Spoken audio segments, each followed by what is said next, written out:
how are you all? Hope you all are doing very good. Today students, we are going to start our 6th chapter of class 7, which is about the classification of robots. Okay, chalo. So today we are going to classify the robots on different categories. The number 1 is unmanned robots. So robotic machines and vehicles क्या users को एक method provide करती है so that it can interact with and change specific situations. Okay, इनके benefits के अंदर क्या क्या included है? Being able to access places that would be challenging for people or manned vehicles to reach. Okay, इसके अंदर पहला benefit क्या है कि ये robots आपके ऐसे places को access कर सकते हैं जो कि एक person के लिए, human being के लिए access करना थोड़ा सा challenging हो जाता है, या वहाँ पे manned vehicles के लिए जाना थोड़ा सा possible नहीं है, या जो risk है human operators के उसको ये कम कर सकता है, and can work at speeds of precision that are unsurpassed by the people. So robotic systems जो create किए जाते हैं उनको operate करवाया जाता है variety of settings में, such as on land, in the air and above or below water. Okay, unmanned aerial vehicles which is UAVs, commonly इनको आप drone या aerial robots कहते हो, ये ऐसी machines है जो fly करती हैं through the air. Okay, unmanned ground vehicles which is UGVs, ये सिर्फ आपके ड्राई लैंड या घर के अंदर ऑपरेट करती हैं एंड इसीलिए इनको आप लैंड या होम रोबोट्स कहते हो. फिर आपके पास आते हैं autonomous under water vehicles which is AUVs, या फिर आप इन्हें अंडर वाटर रोबोट सिंपली कह सकते हो. ये अपने आप नेविगेट करते हैं and they can move across water. Now next we come to aerial robots. अब एरियल रोबोट्स का एक सिस्टम जो कि फ्लाई कर सकता है for an extended period of time without direct human control. इसमें कोई ह्यूमन डायरेक्ट कंट्रोल नहीं चाहिए एंड एक स्पेसिफिक मिशन को कंप्लीट कर सकता है. ऐसे सिस्टम को आप एरियल रोबोट कहते हो. ठीक है, ड्रोन्स एंड बाकी सारे एरियल रोबोटिक सिस्टम्स क्या करते हैं? नंबर ऑफ सोफिस्टिकेटेड टास्क को कैरी आउट करते हैं अपने autonomous navigation and variety of cutting edge payloads को टास्क को यूज करके, जिसमें आपके कैमरास एंड लिडार वगैरह यूज किए जाते हैं. ओके, जैसे कि drone delivery, inspection of automated flight control and mapping, ये सभी इसके अंदर इंक्लूडेड है. अब अनमैन्ड एरियल व्हीकल्स को बनाया जाता है automated flight control and aircraft design के प्रिंसिपल्स के बिहाफ पर. पहला अनमैन्ड एरियल व्हीकल UAV किस पे बेस्ड था? Modified manned rocket and plane design पे बेस्ड था एंड ये कॉन्टिन्यूसली इनको पुश किया जाता है to the boundaries of technology in terms of downsizing, flight control ability, perceptual capabilities, navigation autonomy, flight endurance, or even unusual abilities like aerial manipulation. Okay, now history of aerial robotics. अब aerial robotics की history के बारे में discuss करते हैं. तो जो history है flight and aerial robotics की, इसको intertwined किया जाता है profoundly. And in fact, even before viable uses for unmanned aircraft emerged, the incidence of fatalities linked with early manned flight tests probably persuaded engineers that was a need to operate flying vehicles without the presence of humans on a board. 1903 में heavier than air flying, ठीक है, air flying से भी ज्यादा heavier क्या conclusively demonstrate किए गए possible होने के लिए building on the Wright brothers accomplishment. पहला पावर्ड फ्लाइट जो कि सक्सेसफुल था वो अनमैन्ड था एंड प्रोबेबली ये क्या करता था? पायलट के रिस्क को कम करता था एंड एक more affordable and compact vehicle बनता था. Okay, it can be difficult, ये काफी मुश्किल होगा उस एग्जैक्ट मोमेंट को पिन पॉइंट करना जब एरियल रोबोटिक्स आपके रियलिटी में आए थे. एनसाइक्लोपीडियाज ने क्या करा? जो लोगों के आइडिया ओरिजिन थे उनको प्लेस किया लियोनार्डो दा विंकी के साथ, but Newcomb in his history of unmanned aviation gives Nikola Tesla. Nikola Tesla क्या है? Early credit for developing a robotic vehicle. इसने एक रोबोटिक व्हीकल को बनाया जो कि रिमोटेडली कंट्रोल किया जाता है इलेक्ट्रोमैग्नेटिक वेव्स के थ्रू एंड इसमें सफिशिएंट ऑनबोर्ड इंटेलिजेंस होता है सो दैट ये रिमोट कमांड्स को रिकॉग्नाइज एंड कैरी आउट कर सके. Okay, Now next is types of aerial robots. कितने टाइप्स के एरियल रोबोट्स होते हैं? So unmanned aerial vehicles UAVs या फिर aircraft without a human pilot, इसमें बोर्ड पे ह्यूमन पायलट की रिक्वायरमेंट नहीं है. ये जनरली इनको ड्रोन्स कहा जाता है. So कोई भी एरियल व्हीकल जो कि सॉफ्टवेयर का यूज करता है ऑटोनोमसली फ्लाई करने के लिए या इसको कंट्रोल किया जाता है रिमोटेडली बाय अ पायलट, उसको आप ड्रोन कहोगे. Okay, so drone successfully take off कर सके, फ्लाई कर सके, लैंड कर सके, इसके लिए काफी सारे हार्डवेयर एंड सॉफ्टवेयर कंपोनेंट्स के कॉम्बिनेशन को इसके अंदर क्या किया गया है? एम्प्लॉय किया गया है. ओके, ड्रोन्स को ऑफनली कंट्रोल किया जाता है ग्राउंड कंट्रोल स्टेशन से, जिनमें रोटेटर्स होते हैं, फिक्स्ड विंग्स भी आप इन्हें कह सकते हैं, सेंसर, नेविगेशन सिस्टम, गायरोस्कोप्स, किसके लिए? स्टेबिलिटी के लिए। प्राइमरी ऑपरेटिंग प्रिंसिपल जो है ड्रोन का वो किस पे बेस्ड है? On the push created by the system. And drone embedded system को मैनेज किया जाता है सॉफ्टवेयर या remotely. Okay, next we come to unmanned aerial vehicle which is UAV. ये एक एयरक्राफ्ट है जिसमें एक पायलट की जरूरत नहीं होती है to be there in person. Okay, ये एक अनदर नेम है किसके लिए? ड्रोन्स के लिए। यूएवीज को फ्रीक्वेंटली डिवाइड किया जाता है सिविलियन एंड मिलिट्री सब कैटेगरीज के अंदर। मिलिट्री ड्रोन्स जो है उनको आप एम्प्लॉय करते हो for the reconnaissance mission and कुछ ऑफेंसिव स्ट्राइक्स को कैरी आउट करने के लिए एनिमी टारगेट्स पर, जहाँ पे सिविलियन यूएवीज को यूटिलाइज किया जाता है पैकेज डिलीवरीज या अदर वर्क के लिए। ओके, फिर डिफरेंट क्राइटेरिया को यूज कर सकते हो आप ड्रोन्स को कैटेगराइज करने के लिए, जैसे कि usage, okay, such as drones for photography, aerial mapping, surveillance etcetera. तो किस पर्पस के लिए आप इस ड्रोन का यूज कर रहे हो उस बिहाफ पर आप इन्हें बहुत सारी कैटेगरीज में क्लासिफाई कर सकते हैं। ओके, लेकिन अगर हम इन्हें प्लेट एरियल प्लेटफॉर्म के बेसिस पर देखें, so it is possible to classify drones in the best way possible. So 4 main categories of drones होते हैं, किस पे? Dependent on the sort of airborne platform being employed, यानी कि किस सोर्ट का एयरबोर्न प्लेटफॉर्म इन पे एम्प्लॉय किया जाता है। इस बिहाफ पर 4 मेन कैटेगरीज हैं हमारी ड्रोन्स की, that is multi rotor drones, fixed wing drones, single rotor helicopter and fixed wing hybrid VTOL. Okay, first of all we are going to discuss about multi-rotor drones. Okay, see, so ऐसे drones जिनमें several rotors हैं, ये काफी popular हैं and utilise किया जाता है professionals and amateurs दोनों के थ्रू। ओके, इनको एम्प्लॉय करते हैं हम काफी सारी पॉपुलर एप्लीकेशंस में, like aerial video surveillance, photography. Okay, तो मार्केट में वेराइटी ऑफ आइटम्स है इस कैटेगरी के अंदर, like multi rotor drones for commercial applications like aerial photography. Multi rotor drones आपकी चीपेस्ट एंड ईजिएस्ट है जो इन 4 डिफरेंट टाइप्स ऑफ ड्रोन्स के अंदर, ठीक है, which are depending on the aerial platform. So कितने क्वांटिटी ऑफ रोटर्स इस प्लेटफॉर्म पे लगाए जा रहे हैं, या मल्टी रोटर ड्रोन्स को फर्दर आप आगे कैटेगरीज में डिवाइड कर सकते हो इन टर्म्स के बिहाफ पर, जैसे कि ट्राइकॉप्टर जिसके अंदर 3 रोटर्स होते हैं, क्वाडकॉप्टर 4 रोटर्स होंगे, हेक्साकॉप्टर 6 रोटर्स होंगे, ऑक्टोकॉप्टर 8 रोटर्स होंगे। क्वाडकॉप्टर्स आपके सबसे ज्यादा well known and often utilize होने वाले ड्रोन्स हैं। Next we come to fixed wing drones. Fixed wing drones काफी डिफरेंट होते हैं मल्टी रोटर ड्रोन से, किसके टर्म्स में? डिजाइन एंड कंस्ट्रक्शन का। डिजाइन और कंस्ट्रक्शन काफी डिफरेंट होता है मल्टी रोटर ड्रोन्स के कंपैरिजन में। इनमें विंग होते हैं, किसी भी जैसे आपने एरोप्लेन्स में देखा होगा उसी की तरीके से, you can see in this picture also. Fixed wing drones में एनर्जी की रिक्वायरमेंट नहीं होती है एयर में एफ्लोट करने के लिए, okay, because fixed wing drones can't stay motionless in the air and ये ग्रेविटी से भी बैटल करते हैं in contrast to multi motor drones. As long the energy source allows it, जब तक इनके एनर्जी सोर्स इन्हें अलाउ करेगा ये क्या, तब तक आपके प्री डिटरमाइंड पाथ में रहेंगे एंड गाइड कंट्रोल के अकॉर्डिंग वर्क करेंगे, potentially remote device control by human. Typical flying time जो होता है एक फिक्स्ड विंग ड्रोन का वो आपका 2 to 3 आवर्स होता है। ड्रोन्स जिनमें गैस इंजन है उनका फ्लाइट टाइम होता है एटलीस्ट 16 आवर्स का।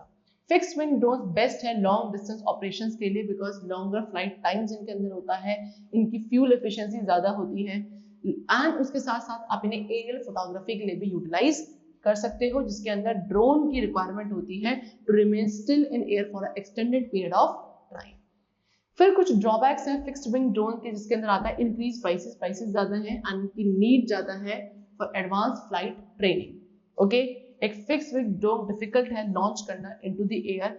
फिक्स्ड विंग ड्रोन में रनवे या कैटापुट लॉन्चर की रिक्वायरमेंट होती है to be launch into the air. Again a runway, a parachute और अ नेट, ये सभी रिक्वायर्ड होते हैं to securely land them back on the ground. इनको वापस ग्राउंड पे लाने के लिए ये सभी चीज की रिक्वायरमेंट होती है एंड इसकी वजह से ये इसके कुछ क्या होते हैं, ड्रॉबैक्स हैं। Next we come to single rotor drones. Single rotor drones आपके क्लोजली रियल हेलीकॉप्टर्स की तरह दिखते हैं, जैसे स्ट्रक्चर डिजाइन के फॉर्म में आपको कैसे दिखेंगे, जैसे रियल हेलीकॉप्टर्स होते हैं कुछ उस तरीके से। You can see in this picture this is single rotor drone. Okay, single rotor drone in contrast to a multi rotor drone has just one larger rotor अगर हम इसका कंपैरिजन करें मल्टी रोटर ड्रोन के साथ, तो इसमें सिर्फ एक बड़ी सी रोटर होती है एंड एक छोटी रोटर होती है ड्रोन टेल के अंदर, जो उसकी हेडिंग को कंट्रोल करती है।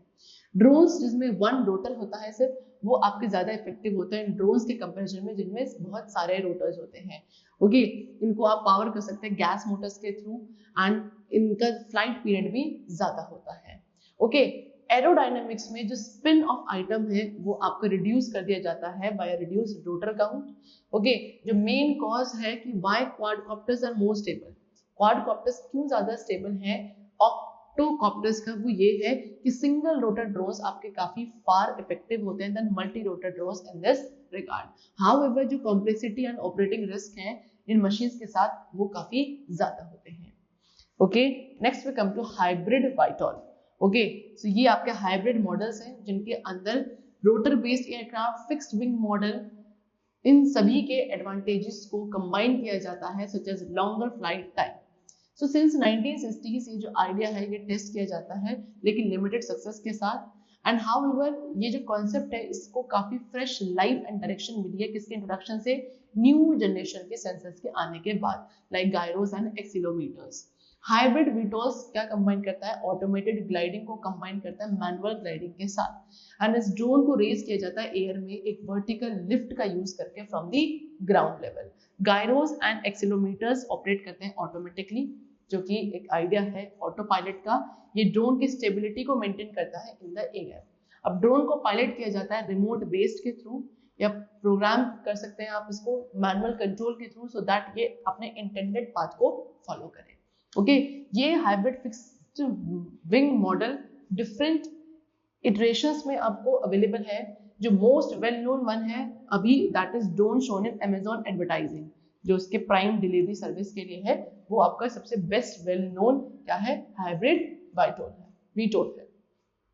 अब कुछ बेनिफिट्स हैं ड्रोन्स को यूज करने के, क्या क्या बेनिफिट्स है, क्या एडवांटेजेस हैं, दैट इज प्रोडक्टिविटी को इंक्रीज करता है, वर्क एफिशिएंसी को इंक्रीज कर सकते हैं हम, production cost and workload decrease होता है by the use of drones. Next is precision and accuracy को इंक्रीज करता है, क्लाइंट सर्विस एंड रिलेशंस को भी इंप्रूव किया जा सकता है by the use of drone. अब what are the applications of aerial robots, इनके एप्लीकेशंस क्या है, so people, businesses, government, okay, they all have realized that drones can be used for a variety of purpose. Okay, like number one, aerial photography के लिए हम use कर सकते हैं इनका for real estate, cinema and journalism. Okay, data को collect करने के लिए एंड डिजास्टर मैनेजमेंट की नेसेसिटीज को प्रोवाइड करने के लिए आप इनका यूज कर सकते हो। Next is location and terrain, जो कि इनएक्सेसिबल होते हैं अकॉर्डिंग टू अ मैप, आप उनको इजीली इसके थ्रू एक्सेस कर सकते हैं।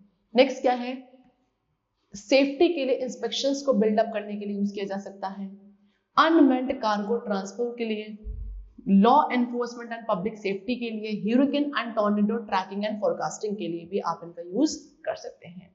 Now robots in the medical domain, medical domain में रोबोट्स का क्या यूज है, तो ये ड्रोन्स यूज किए जाते हैं मेडिकल प्रोफेशन में, क्या करने के लिए, डिलीवर करने के लिए first aid to accident site, जहाँ facilities like ambulance and physicians को काफी टाइम लगेगा, वहां पे हम इनके थ्रू क्या फर्स्ट एड प्रोवाइड कर सकते हैं, जिसके थ्रू एरियल रोबोट को एम्प्लॉय किया जाता है as a robot ambulance. Okay, ये आपका मोस्ट एडवांटेजेस चॉइस है एंड लाइफ सेविंग एक्शन होता है, ये एक्सीडेंट्स को भी प्रिवेंट करता है एंड इंडिविजुअल जो भी इसके अंदर इन्वॉल्व है उनकी लाइफ भी सेव करने में हेल्पफुल होता है।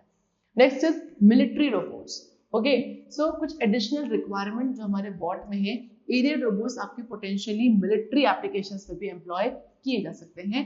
आज के टाइम पे optical sensors like video camera जो कि वैरायटी में अवेलेबल है, like digital, television, omni directional, infrared and night vision cameras, ये फ्रीक्वेंटली एम्प्लॉय किए जा रहे हैं बिकॉज ये साइमल्टेनियस कैप्चर जो होता है ना डिफरेंट व्यू पॉइंट्स का, उनको क्या करते हैं, अलाउ करते हैं, like sonar, metal detector, tactile, chemical, biological, radiation, explosive, laser, radiometer, pressure, depth, GPS, INS, radar, angle of attack, mapping, motion detection, thermometers, ये सभी एंड अदर सेंसर्स ये आपके सक्सेसफुली यूटिलाइज किए जाते हैं इन एरियल बॉट्स में and by virtue of their angle, इनके angle and distance of approach के वर्च्यू पर जो ऑपोजिशन मिलिट्री प्रेजेंस है उसको आइडेंटिफाई किया जा सकता है।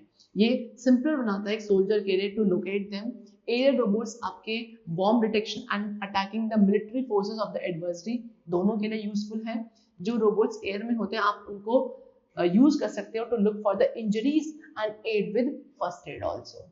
Okay, now next is challenges faced by aerial robots. अब वो चैलेंजेस जो एरियल रोबोट्स फेस करते हैं, तो state restrictions, man made interface design issues, navigation, safety और reliability, collision prevention, take off और लैंडिंग टेक्निक्स, ये कुछ सेवरल सेक्टर्स हैं जहां पे एरियल रोबोट्स को डिफिकल्टी को कन्फ्रंट करना पड़ता है।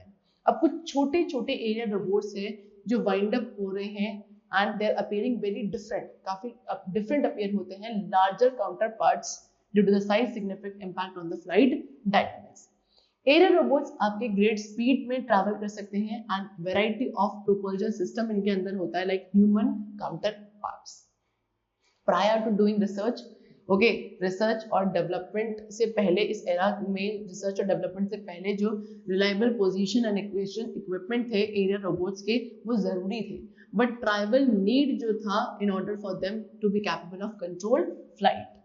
हाउएवर काफी सारे colleges, research institutions and businesses हैं जो रिसेंटली कंप्लाई कर रहे हैं इन रिक्वायरमेंट के साथ एंड एक्टिवली ट्रैक कर रहे हैं इन इश्यूज के रिगार्डिंग जो आपको यहाँ पे गिवन है। So the need to abide by and support a regulatory environment that is only now starting to address these quickly evolving system is the biggest barrier to the commercial growth of aerial robots. Next we come to land or ground robots. So unmanned ground vehicles या UGVs आपके land based robotic systems हैं जिनको range of task के लिए use किया जाता है, जैसे कि military surveillance, EOD like explosive ordnance disposal, precision agriculture, cargo delivery and mining. UGVs में व्हीकल्स, ट्रैक्स या लेग्स कुछ भी हो सकते हैं। एक व्हीकल जो वर्क करता है while in physical touch with the ground and without a human operator also, उसको आप unmanned ground vehicle UGV बोलते हो। UGV को हम variety of situations में एम्प्लॉय कर सकते हैं जहाँ पे एक ह्यूमन ऑपरेटर जो प्रेजेंट है वो डिफिकल्ट, रिस्की या इम्पॉसिबल हो सकता है। Now next we come to types.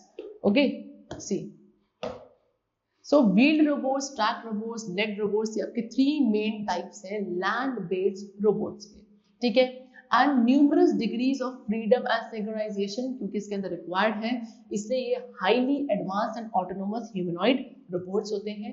Okay, they also go by the name unmanned vehicle group, इन्हें अनमैन्ड व्हीकल ग्रुप भी कहा जाता है एंड ये कहाँ ड्राई टेरेन या बिल्डिंग्स के अंदर भी जा सकते हैं। डिलीवरी एंड ट्रांसपोर्टेशन रोबोट के पास एबिलिटी होती है कि ये सप्लाईज करते हैं एंड मटेरियल्स प्रोवाइड करते हैं while navigating through an uncontrolled environment with or without the use of an electromechanical or physical guiding system.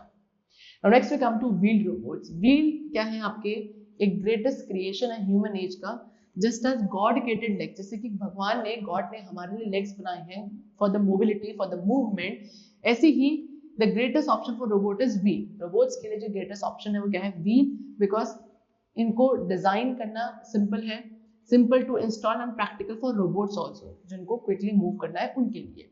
So as a center of gravity of robot, क्योंकि जो सेंटर ग्रेविटी ऑफ रोबोट है वो change नहीं होती है जब आप move करते हो या सिर्फ स्टैंडिंग पोजीशन पे हो, सो ये आपके स्टैटिक या डायनामिक इंस्टेबिलिटी को भी सफर नहीं करते हैं एंड ना ही इनको कॉम्प्लिकेटेड मॉडल, डिजाइन, एल्गोरिदम की जरूरत होती है। लेकिन जो इनका ड्रॉबैक है वो ये है कि दे टेंड टू स्लाइड, ये स्लाइड एंड स्किड होने लगते हैं on exceedingly flat surfaces as well as on uneven और रफ टेरेन, जो उनको अनस्टेडी बनाता है, ठीक है। Next we come to tracked robots. Okay, so robots जिनको ट्रैक क्लासिफाई किया जाता है, ये क्या एम्प्लॉय करते हैं? ट्रेड्स या कैटरपिलर ट्रैक्स को, इनके अंदर ट्रेड्स या कैटरपिलर ट्रैक्स होते हैं instead of wheels. Okay, so when mortis ने जब अपना रोबोट वॉर डिबट किया था सीरीज 1 में, तब इन्होंने सीरीज 4 जो है इंडिपेंडेंस की, सीरीज 4 वॉर ऑफ इंडिपेंडेंस, इसको वॉर्न किया था अपनी फाइनल अपीयरेंस में and it was the first of its kind to make an appearance. Wheeled vehicles क्या आपके लेवल ग्राउंड पे फंक्शन करते हैं सिर्फ, okay, due to the comparatively small weight, क्योंकि इनका वेट काफी कम होता है and they find slopes and hills unpresent. लेकिन ये स्लोप्स एंड हिल्स पे क्या वॉक नहीं कर सकते, ट्रैक प्लेटफॉर्म काफी हेवी होते हैं and they enable the operation of machine. ये क्या करते हैं? ऑपरेशन ऑफ मशीनरी के को in soft soil and off road situation में अनेबल करते हैं जब आपके व्हील्ड व्हीकल्स वहां पे मर्दरस होते हैं। जो मेन डिजाइन एडवांटेज है ट्रैक्ड व्हीकल्स का ओवर व्हील्ड व्हीकल्स क्या है कि they can make contact with the larger surface area, larger surface area के साथ कांटेक्ट में रहते हैं। That would typically be the case with the wheeled vehicle and as a result ये क्या ज्यादा कम फोर्स एक्सर्ट करते हैं पर यूनिट एरिया पर on the ground. They are traversing then a typical wheeled vehicle of the same weight. Next is legged robots. Okay, चलो अब वो रोबोट्स जो आपके लेग्स के साथ होते हैं, ये एक सॉर्ट ऑफ मोबाइल मशीन है जो कि मूव करती है by means of the articulated legs. जैसे कि लेग मैकेनिज्म हमारे अंदर होता है, सेमली इनके साथ भी होता है। ओके, ये ज्यादा अडेप्टेबल होते हैं as compare to wheeled robots and ये वैरायटी ऑफ सर्विसेज पे इजीली मूव कर सकते हैं। लेकिन these benefits come at the cost of higher complexity and power consumption। लेकिन ये बेनिफिट्स कब मिलते हैं क्योंकि इनकी कॉम्प्लेक्सिटी ज्यादा होती है, इन्हें पावर भी ज्यादा कंज्यूम करते हैं। ये कॉस्ट हमें बेयर करनी पड़ती है इस एडवांटेज को लेने के लिए कि इनके पास क्या लेग्स होते हैं, लेग मैकेनिज्म होता है मूव करने के लिए and they can move across a variety of services.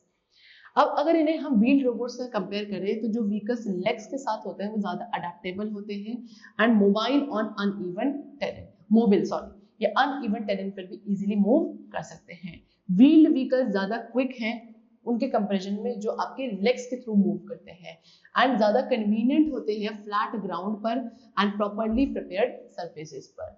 So in terms of mechanical architecture, अगर हम मैकेनिकल आर्किटेक्चर या कंट्रोल एल्गोरिथम के बेसिस पे देखें तो व्हील्ड रोबोट्स आपके ज्यादा सिंपल हैं।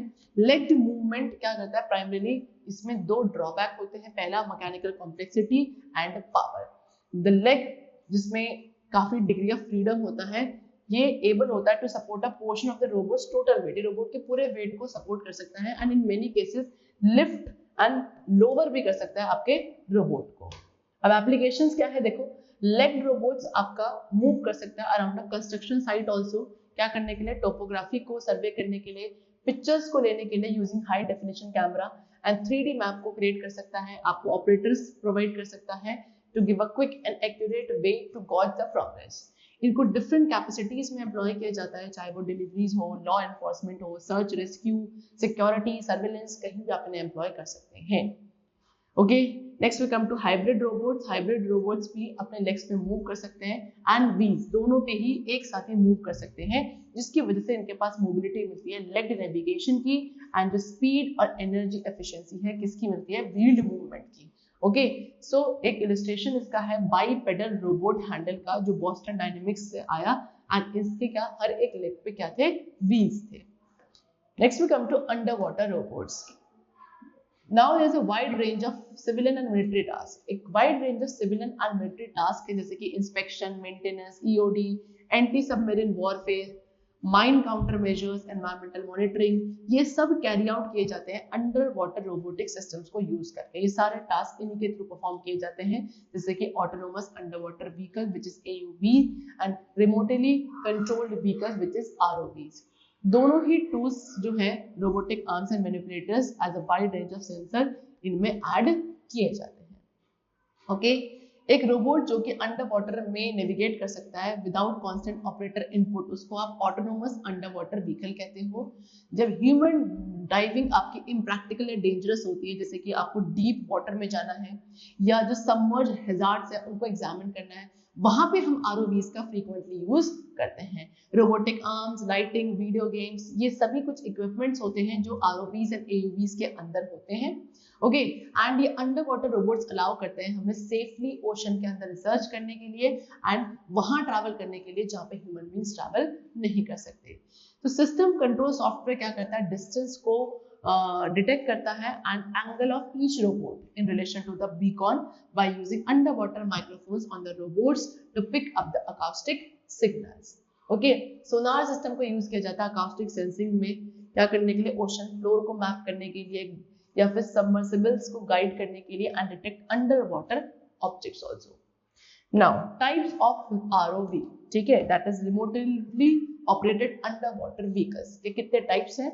सो जब से आपका first remotely control under water vehicle launch हुआ है पूडल 1953 में, अंडर वाटर रोबोट जैसे कि autonomous under water vehicles and remotely operated vehicles, ये सब इवॉल्व हुए हैं।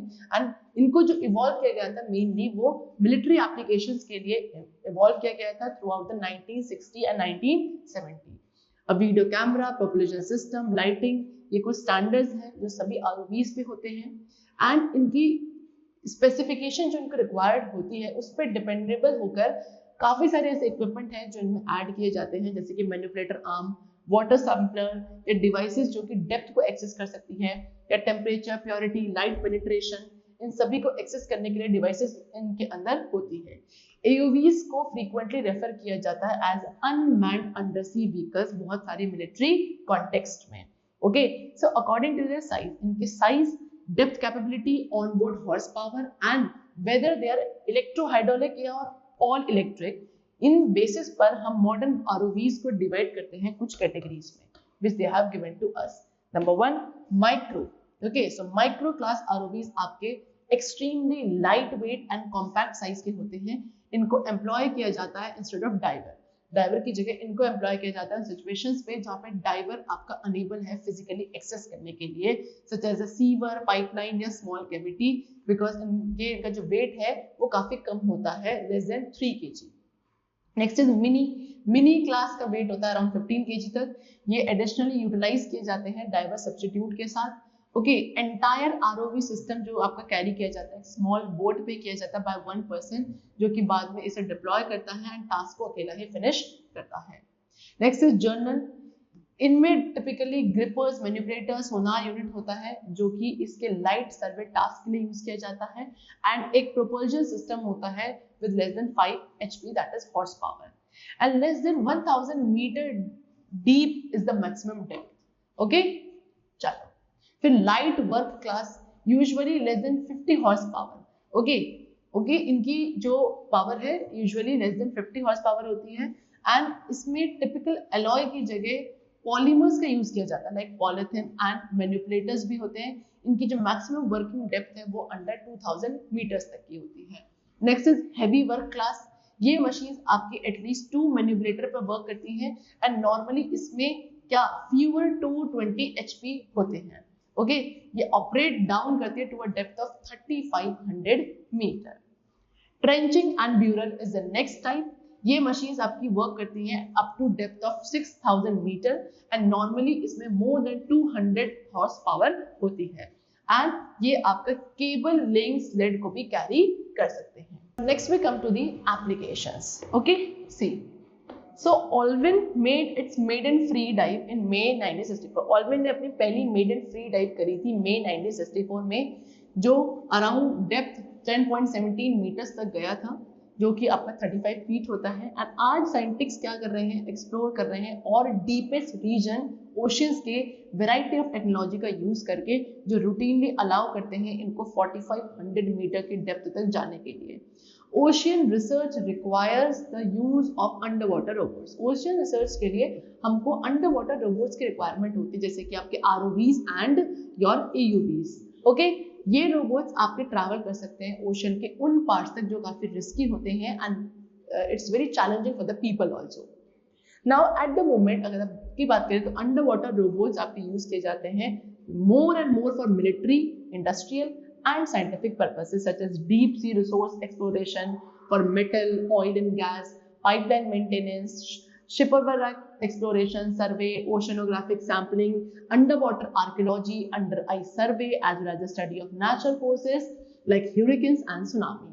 ओके, उसके अलावा कहाँ कहाँ एप्लीकेशंस इनके इंक्लूडेड है, लाइक आर्कियोलॉजी में, सैल्वेज में, forensic study of contemporary shipwrecks to ascertain the reason for sinking. Okay, bathymetry of the ocean floor, sonar imaging, magnetic field mapping, hydrothermal vent localization and photo survey, ये सब कुछ specific mapping activities and applications हैं जहां पे इन robotics का use किया जाता है। ओके, चलो now challenges of under water robots. Under water robots के लिए क्या क्या चैलेंजेस है, तो yet such a wide area, काफी वाइड एरिया है, both in terms of surface area and depth, फिर भी काफ़ी सारी डिफिकल्टीज हैं इनकी observation, exploration and under water operation के लिए, जिसके अंदर आपके इंक्लूड है लाइक कोरोजन हो सकता है, मर्की वाटर है, cold temperature, high pressure.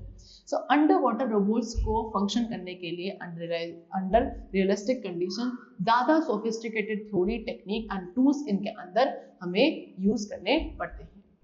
Now next is control based, that is manual automatic robots. So system जो हेल्प करता है रोबोट्स के मूव को, उसको आप बोलते हैं रोबोटिक कंट्रोल। इसके अंदर mechanical components and programmable system दोनों ही इंक्लूडेड होते हैं जो एक रोबोट कंट्रोल को अनेबल करते हैं। रोबोट्स को आप मैनुअली ऑपरेट कर सकते हो, वायरलेसली, पार्शियली ऑटोनोमसली, जिसके अंदर आपके fully automatic and wireless control दोनों कंबाइंड होते हैं, या फुल्ली ऑटोनोमसली भी होता है जो कि तब यूज करते हैं जिसमें जब इसमें आर्टिफिशियल इंटेलिजेंस खुद से मूव कर सकता है, लेकिन उसके बाद भी बहुत सारे ऑप्शंस हैं जो उसके थ्रू इसे मैनुअली कंट्रोल किया जा सकता है या autonomously in all of these veg.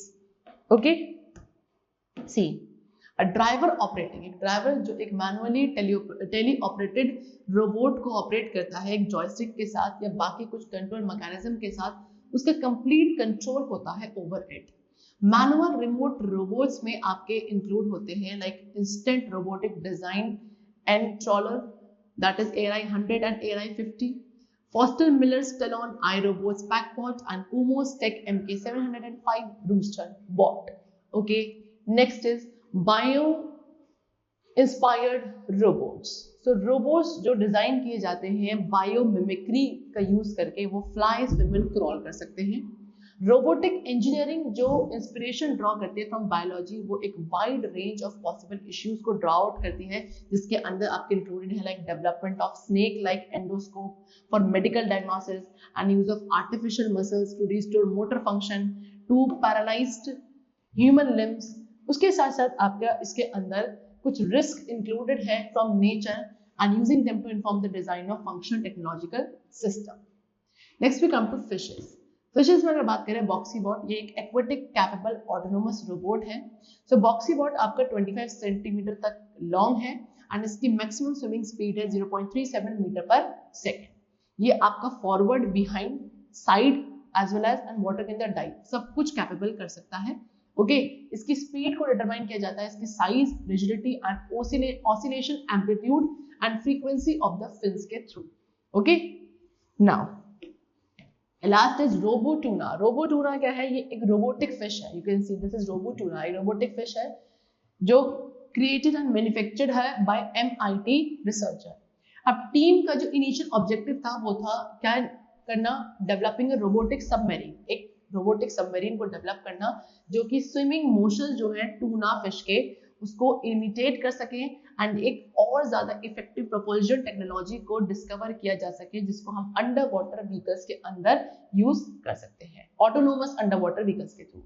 So रोबोटूना project successful रहा and it can move about and consume less energy. Move भी कर सकता है, लेस एनर्जी कंज्यूम करता है बाकी किसी रोबोटिक सबमरीन के कंपैरिजन में।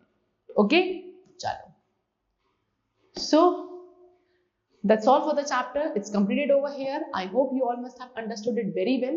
Let's meet very soon. Till then, take care and thanks to everyone.